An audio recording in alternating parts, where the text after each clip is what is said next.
Hello and welcome to our session on the People Value Stream. This is run by myself, Professor Peter Hines, and Cheryl Jekyll, and we'll be looking at really a focus on the human side of Lean. So Cheryl will start us off by focusing on why this is important. Thank you, Peter. So nice to meet all of you. So in the last year, we've been focusing on a number of the challenges people in our community are facing.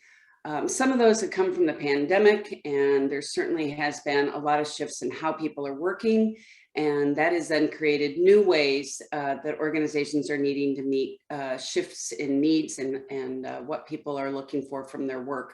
That's also then created newfound challenges in the kinds of things we're needing to do to help retain talent and certainly be able to attract them as well. And then there's been the ongoing challenges in the area of lean and continuous improvement on the people side in terms of being able to get transformations to sustain and changes to sustain. So all of that, those challenges lead to the need for new solutions. So we've been talking about ways to rethink culture, what could be different and new ways to attract and retain talent. How can we get a better sense of what those needs are? And then that also has involved focusing more on the employee experience, which we'll talk more about next. So our starting point for this is to say, well, you know, if you take the classic Toyota nomenclature of continuous improvement and respect for people, that most of standard lean, or whether we call it Six Sigma, agile, operational excellence, various improvement methods, are on one side of a bridge. In other words, they come from various sort of more technical functions, and often the solutions are more focused on tools and techniques and perhaps the hard side of thinking. Whereas on the other side of the bridge, the respect for people, it's a little bit more invisible what that is, a little bit more nebulous maybe to the observer. And this side of the bridge tends to be driven by the HR community or other people-focused areas of the organization. The problem being that neither side on its own can really do the job. And what we really need to do is build this bridge, connect the two sides together. And the problem is that isn't really happening in most improvements in programs that we see. So that's what we're really trying to focus on. How do you close this gap? How do you get a more people focus on the improvement activity in the organization? And I suppose if we start to think about this sort of people side of things, what we've come up with is taking, I suppose, the classic sort of lean value stream approach, or if you're familiar with value stream maps, on the customer side, here we've got the stakeholders of the organization, you know, the customers, the shareholders, and the wider community, for example, and we can understand what their needs are.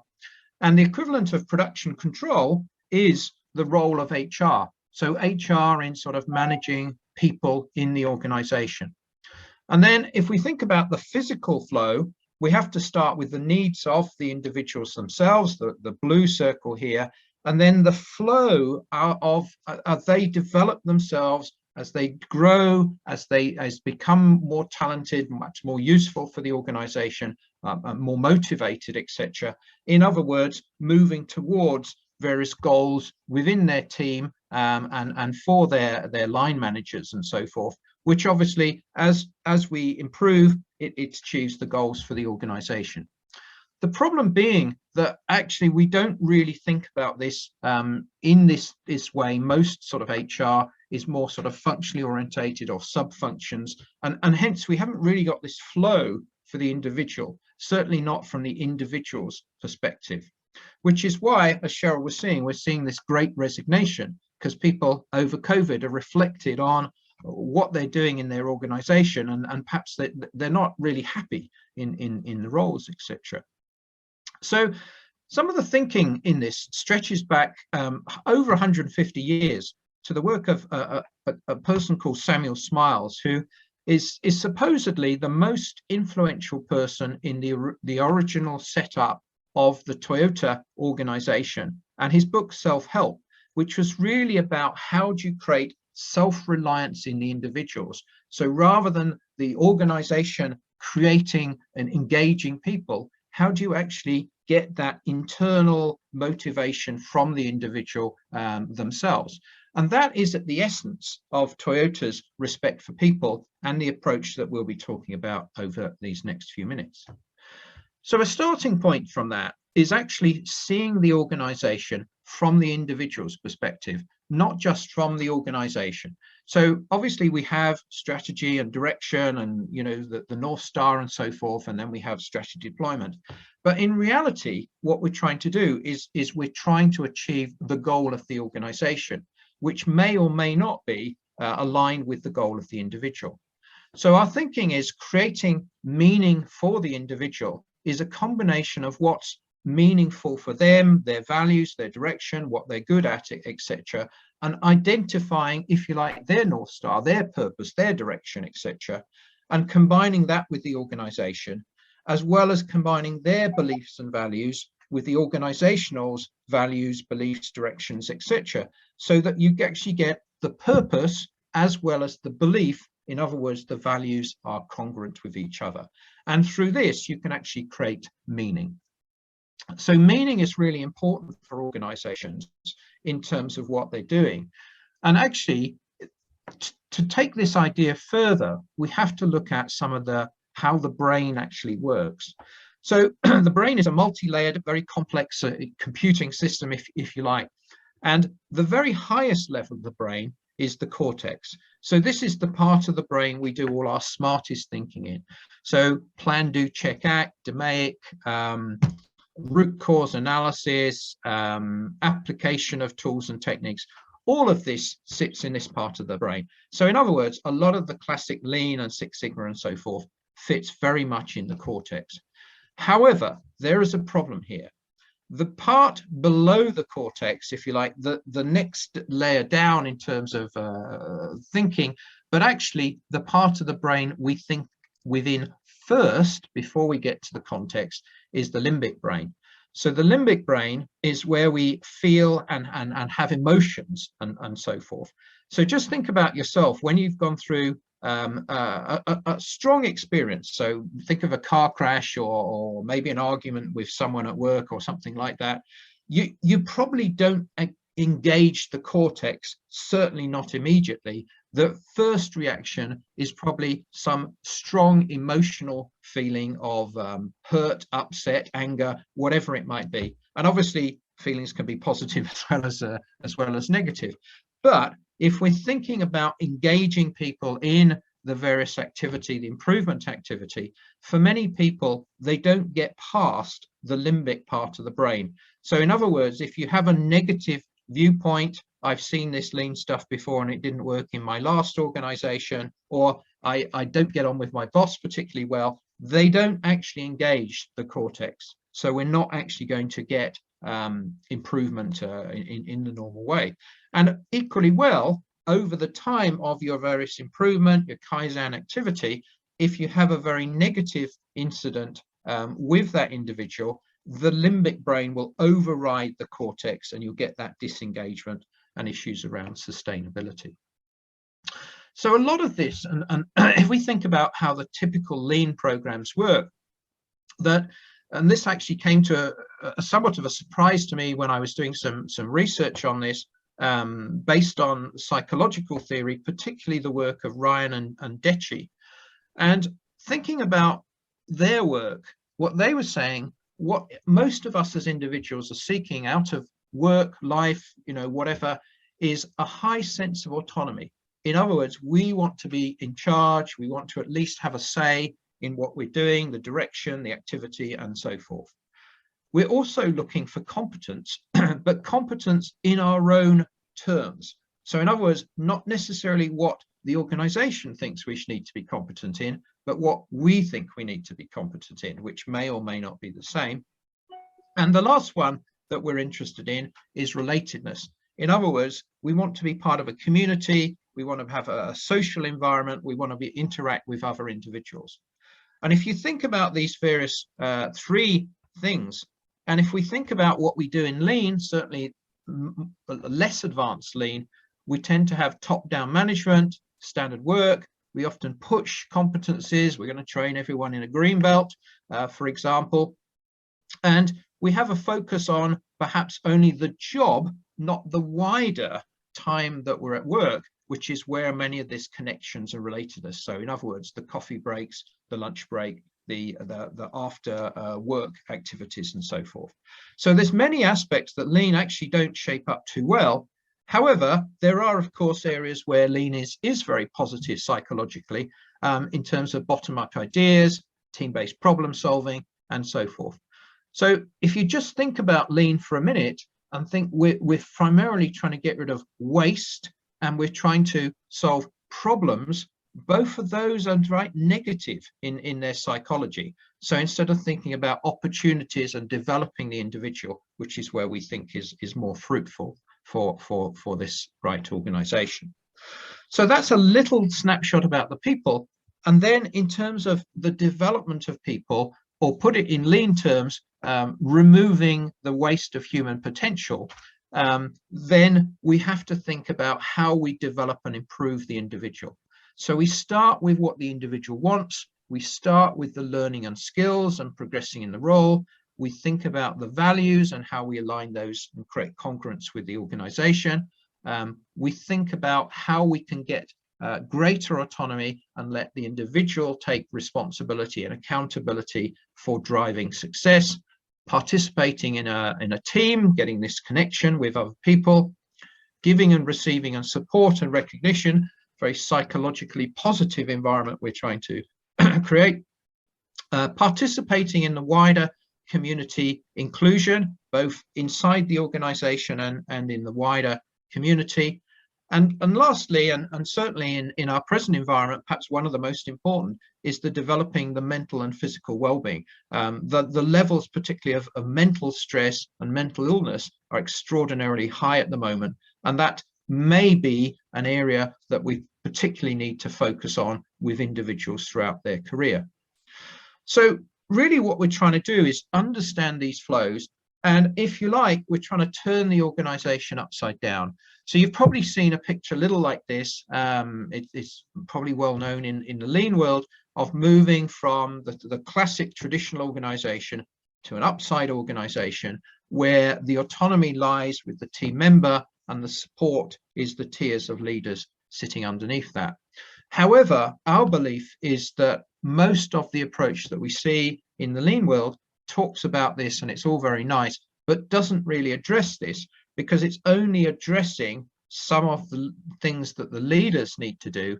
It's not really addressing the things the individual needs to do so that we can actually create an adult to adult relationship rather than an adult to child relationship.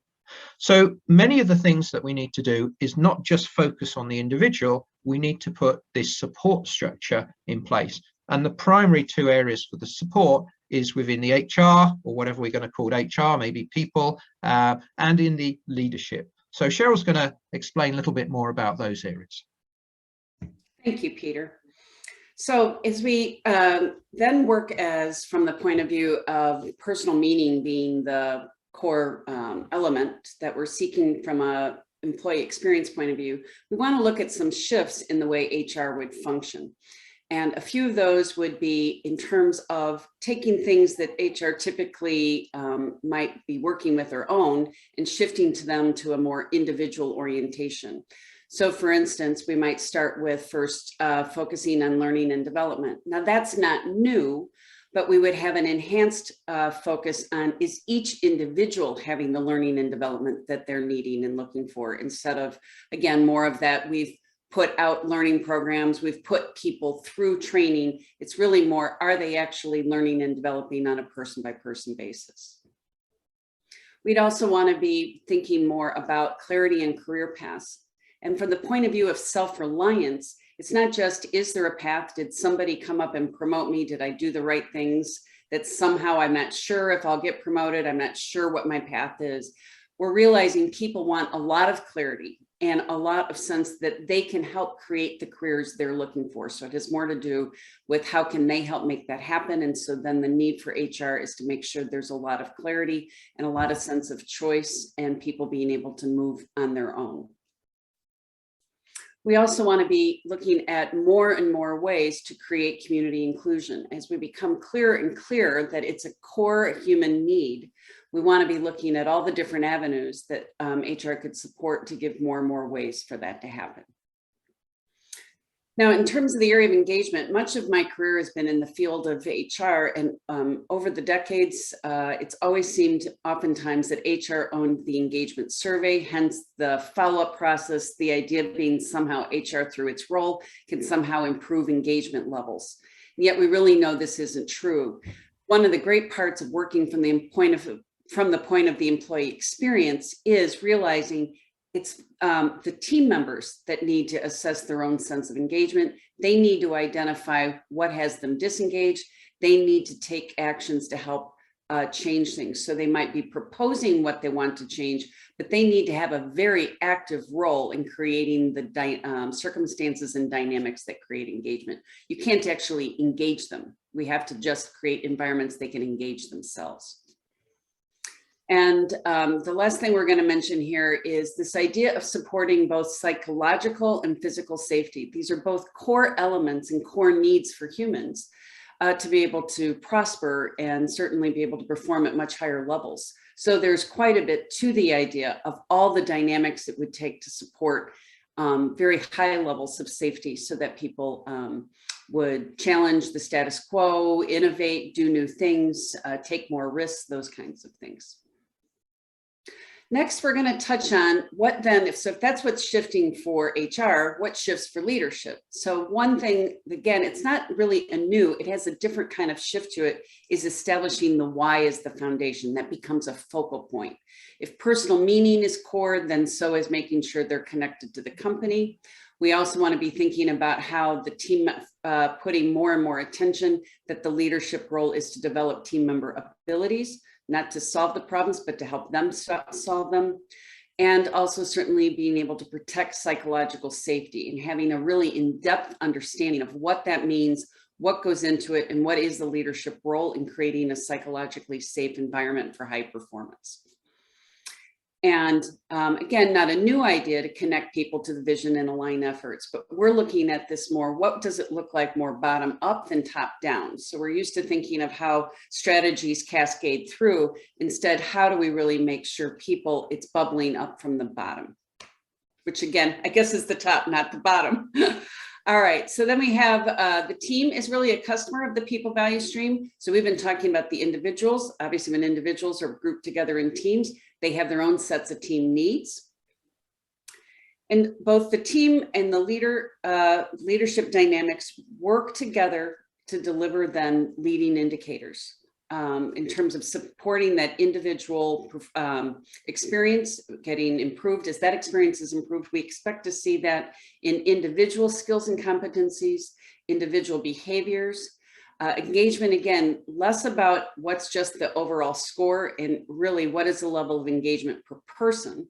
Recognition, again, at a per person basis, not just we have some awards for some people, it's really is each individual in our environment receiving and giving recognition. Similarly, and where the idea of tracking ideas isn't new or ideas that are implemented, but we really want to get a sense, is that happening for every individual? And last is on the idea of wellness. So again, what is the level of mental and physical wellness per person and how is that advancing? So it has a much more individual perspective. Peter mentioned earlier the stakeholders. So they're going to be interested not just in the leading indicators, those are the drivers of the big business outcomes that they would be looking at. Things like profitability, shareholder value, how the business is operating in terms of costs, being able to deliver on time, all of those, and certainly people metrics. So those would be all the lagging indicators that we would expect to see, as you can see there. All right, so how does all of this apply to a workshop that we're putting together to assist people in learning more about these concepts and figuring out how to apply them? First, we're going to be focusing in the workshop on how to continue to shift the ways we've worked in with a team focus and a mass focus to how do we think more about the individuals and meeting individual needs. So how do we break it down more at that level? We also really want to look at how can we become clear about what leadership controls and what they don't. And part of this is going to be looking at how do we create an environment that people, if they need to be self-reliant, that they get what they need. They ask for it, they pull it, versus we give it to them or we push it at them. And the talent management systems then also need to shift. They need to create an environment where if I can have my best life in my workplace, I can in turn do my best work and get the best results. Now, Peter will go over a little bit more about the workshop. So what we've been doing is we've developed a workshop for this, which we run over 5 consecutive weeks, half a day a week, so that you can learn a lot more detail than we've actually gone through here. The idea of the workshop is not hundreds and thousands of slides. It's actually much more learning by doing. So we take you through a number of workshop activities. So for instance, one of those is actually thinking about meaning for yourself. What is meaning? What are you trying to achieve? How does that fit in the organization? So the course is, as I say, over a 5-week period, starting at the end of February, moving through to the end of March.